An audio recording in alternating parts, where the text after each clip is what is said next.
Hello সবাইকে, কেমন আছো সবাই?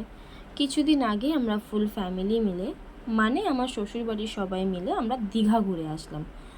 তো তোমাদেরকে শেয়ার করছি ওটাই যে আমরা দীঘাতে গিয়ে কী কী করেছি আর না করেছি। তো চলো দেখা যাক কী কী করলাম। ফার্স্টে আমরা বেরিয়ে পড়লাম ঘর থেকে ভোরবেলা, মানে 5টা বাজে তখন। তো পাপা রাত্রেবেলায় ট্যাক্সিওয়ালাকে বলে রেখেছিল আসার জন্য, সেই বুঝে ট্যাক্সিওয়ালা চলেও এসেছিল ভোর 5টার সময়। তো সেরকমভাবে আমরা 5জনে মিলে বেরিয়ে গেলাম। তো সকালবেলা তো তেমন করে ঘুম থেকে ওঠা হয় না, তাই হাওড়াটা দেখতে এত সুন্দর লাগছিল কিছু বলারই নেই। তো আমরা হাওড়া যাওয়ার জন্য হুগলি ব্রিজ থেকে আমরা ক্রসও করলাম, বাই বাই করে দিলাম কলকাতা। তো দেখো হাওড়াতেও ঢুকে গেলাম। তো দেখো আমরা হাওড়া স্টেশনেও পৌঁছে গেলাম। ওই দেখো দূরে দেখতে পাচ্ছ পাপা আগে হেঁটে যাচ্ছে, মানে হলুদ কালারের গেঞ্জি পরা। পাপা এরকমই করে, সবার আগে আগে চলে যায়। দেখো টিকিট তো আমাদের কাটা ছিল না, তাই আমরা টিকিট কাটলাম, লোকালে যাচ্ছিলাম। তো দেখো এখানে দুই মাসি খুব ইয়ার্কি করছিল, মানে দুজন দুজনকে প্রপোজ করছিল। তো ট্রেন এসে গেছিলো, তো ট্রেনটা আসার জন্য আমরা আগিয়ে চলে গেলাম। তো এসেও গেছিলো ট্রেন, আমরা ঢুকেও গেছিলো। তো দেখো ট্রেন এসে ট্রেনটা ছেড়েও দিল। তো ট্রেনটা এতটা ফাঁকা ছিল, তো কিছু বলারই নেই, পুরো বগিটাতেই মনে সবাই আমরাই ছিলাম।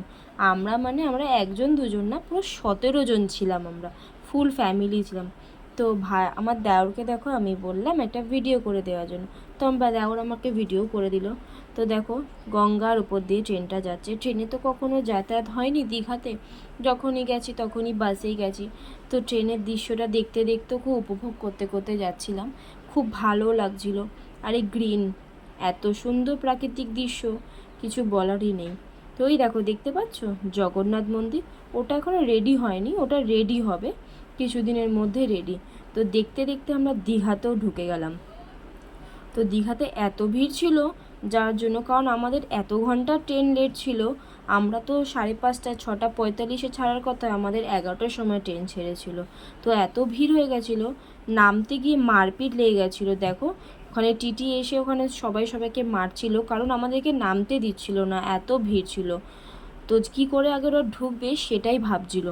তো যাই হোক, আমরা ওরকমভাবেই কষ্ট করে নেমে আমরা দীঘাতে পৌঁছেও গেলাম। তো সেকেন্ড পার্ট থাকলো পরে, আমার দেখাবো কী কী করেছি আর না করেছি। Thank you.